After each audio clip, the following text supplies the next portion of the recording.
Okay, so cruising here we are in the cruising in the Model 3S Plaid. Well, of course not. Today's roast is compliments of Tesla Model Y like we have back here. Let's walk and talk and drill into why I think these cars are ridiculous. But let's get into that right now. Life's too short to drive boring cars. When I see these cars, I can't help but think, this is nothing short of a Jetson mobile. Way too high on the top, it gives it a very frumpy and awkward looking profile from every angle. When you look at it from here, it looks very tall and narrow. Really, really odd looking. Very much like a Jetson wagon. Look down here, it looks like it's dragging its butt on the ground. For some reason, it flares out kind of oddly. These wheels look like some kind of a weird turbine wheel. And I'm not totally sure what the story is with these handles. They look great, but the problem is half the time they don't work all the time, and they often jam up, seize in there, and they're very difficult to engage. Now great, Tesla has their own unique headlights. Of course, that's great. However, they're known to fog up. So does the interior known to fog up as well if you're not getting full bore on your heating. And I was fortunate enough to spend a significant amount of time behind the wheel of a modern day Tesla. And I experienced that. Even in relatively warm weather, we still saw a situation where the windshield would fog up quite easily and it would take a few minutes to actually defrost. That was when temperatures were down to about 10 degrees Celsius overnight. Strange, can't imagine in the wintertime. Then they tried to be all clever and use things like all this big glass panel on top here. But the problem is they break and they crack. And then unless you have a massive insurance policy, you can guarantee you're going to pay through the nose for that as well. Another controversial piece with these cars is the fit and finish. Tight panel gaps there, a little bigger over there. And if you look right at the front here, you'll notice the center is actually a little lower than the rest. It almost looks like the hood was pushed down a little too far. But that's actually quite typical for a lot of Teslas. And look at that nose. When I look at that, I can't help but think it's a rhinocerasaurus type nose. It looks like it got plowed in the schnoz by Popeye the Sailor Man. Now again, another awkward angle from these cars. As I show you here, it looks very much Jetson mobile.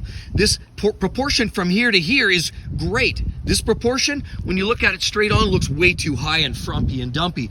Really, they really didn't quite get their proportions right on this particular car. And interestingly enough, when I walk up to these cars, I can't help but think, because of their weird simplicity, I really feel like I'm walking into an Apple store. I'm buying the next MacBook Pro right here is what it feels like.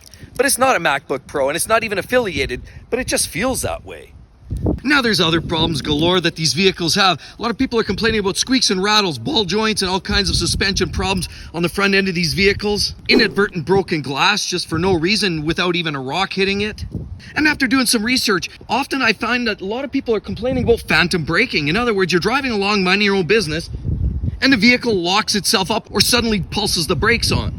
Now, allegedly, there's some conversation that it has to do with the radar systems and all the emergency electronics mounted on board, but regardless, way too much technology, and this vehicle is a little bit of a pain in the ass. Okay. Now, some people would actually say that, hey, but they're great. We're saving the environment. Well, wait a minute. Is this vehicle actually, in fact, saving the environment?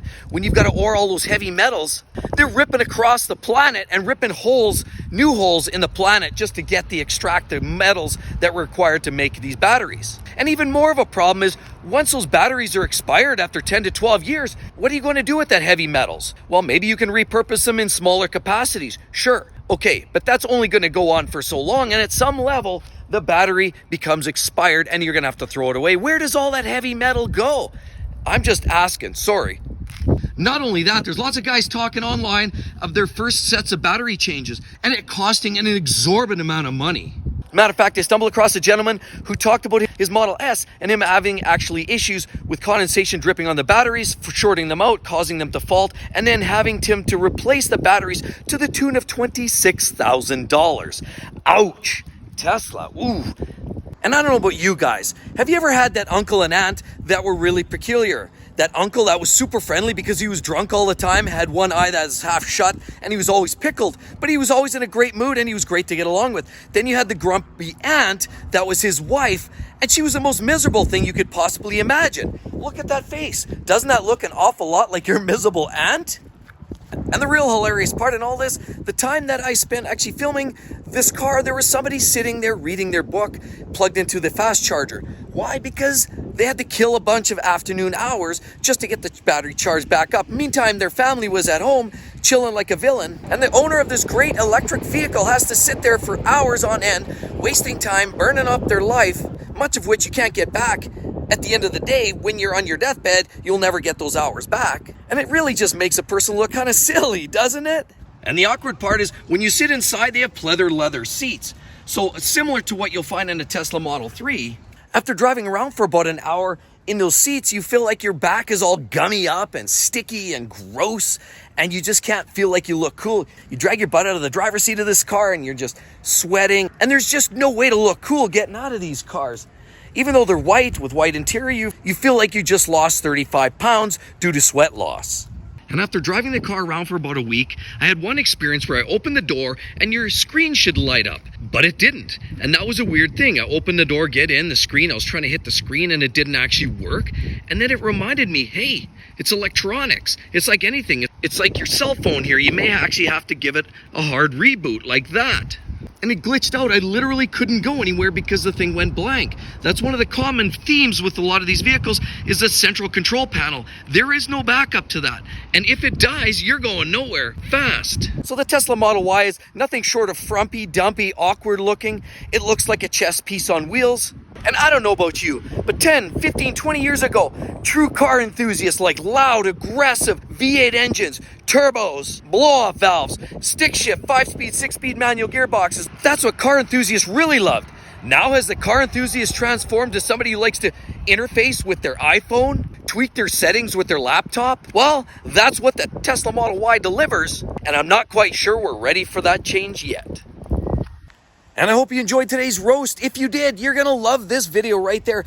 5 vehicles that definitely won't even make it 100,000 miles. Great summary, junk cars, and you're going to love it. Hope to see each and every one of you on the next one. Catch you real soon. Bye-bye. And here's another quick perspective on how this thing will accelerate. Ridiculous. Nothing short of ridiculous. That's really all you